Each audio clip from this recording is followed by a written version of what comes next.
Mi nombre es Fausto Méndez, les voy a hacer una presentación sobre los modos de adquirir el dominio en nuestro Código Civil. Primero, pues quiero aclarar que el dominio, también conocido como propiedad, es un derecho real que se otorga a un titular la facultad de gozar y disponer de una cosa de acuerdo a las disposiciones legales vigentes, respetando los derechos de los terceros.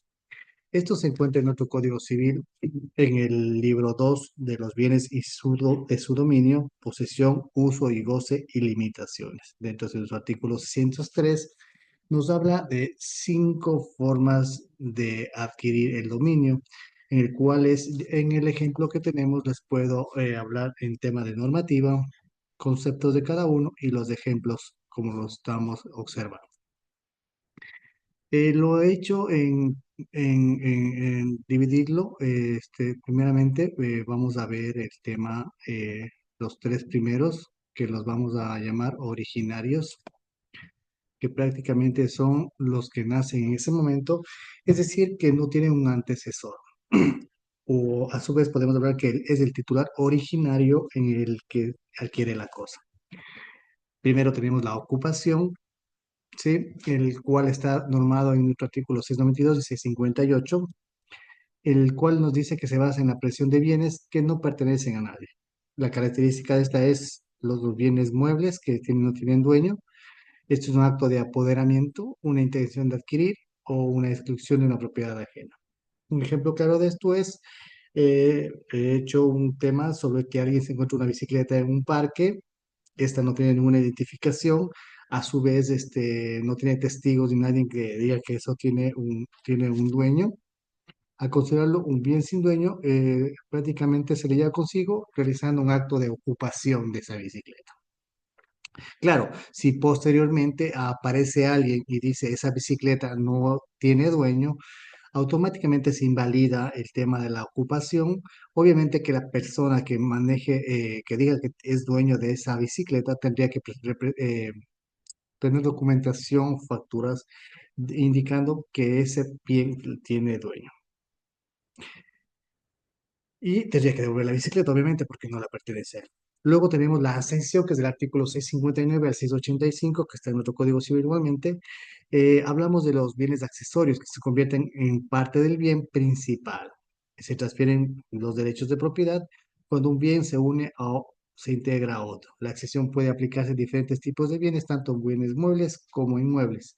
Tenemos 2 tipos de acción natural, acción artificial y la accesión de frutos. Un ejemplo claro de esto es cuando una persona compre o decide comprar un terreno, en este planta una huerta y a medida que pasa el tiempo, las plantas crecen y se producen frutos. Estas frutas se consideran parte de este dominio de esta propiedad, de este señor que compró esta propiedad. Cuando él decide vender esta propiedad, sí, vender el terreno, la venta va a incluir no solo la tierra, el lote que él tiene, o, o la parcela que le llamamos a veces, sino va a incluir todo lo que tienen también las plantas y los frutos que estarían incluidos dentro de lo que está produciendo. Esto resulta un tema de accesión que permite que los bienes accesorios se integren del dominio dentro del bien principal. Luego tenemos la prescripción, que está dentro del artículo 2, 2003-92, la 2424. Tomándolo como un concepto legal, es una persona que quiere adquirir derechos sobre un bien a través de la posesión continua, pacífica, pública. Esto te hay estos tipos que es la posesión, la prescripción adquisitiva de dominio y la extintiva.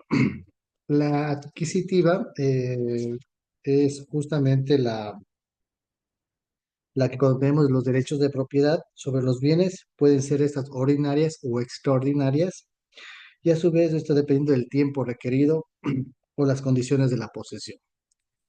Cuando hablamos de extintiva, justamente hablamos de la extinción de derechos u obligaciones debido a la inacción durante un periodo de tiempo determinado. Un ejemplo claro de esto es que Juanita se muda a una casa que ha estado deshabitada durante varios años. Esta casa le pertenece a un propietario que no vive en la ciudad o vive en otro país y no ha mostrado interés en el inmueble. Ella realiza reparaciones, pago de servicios públicos, hace mejoras de la estructura, etcétera, etcétera.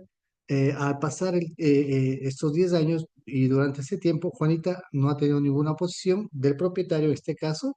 Ella tranquilamente puede por la vía judicial hacer un juicio de prescripción de dominio en la cual ella puede presentar las pruebas y los testigos para que ese bien le transfieran el dominio a ella. Luego de esto tenemos la tradición y la sucesión por causa de muerte. Esto les llamamos los derivativos, que son que se transfieren desde un antiguo a un titular o un nuevo eh,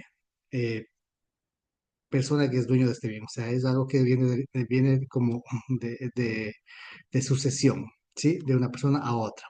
Entonces, tenemos la tradición que está en el artículo 686 y el 714, que nos habla justamente de la transferencia de dominio del bien de una persona que viene a ser el tradente a otra que es el adquiriente, mediante un acto de voluntad, ojo, voluntario. Este proceso es esencial en las transacciones tanto comerciales que permiten que obviamente se dé el tema esto de la economía tanto en compra de bienes muebles, es el más utilizado la tradición, eso está en casi en todas las negociaciones que uno hace al adquirir un bien.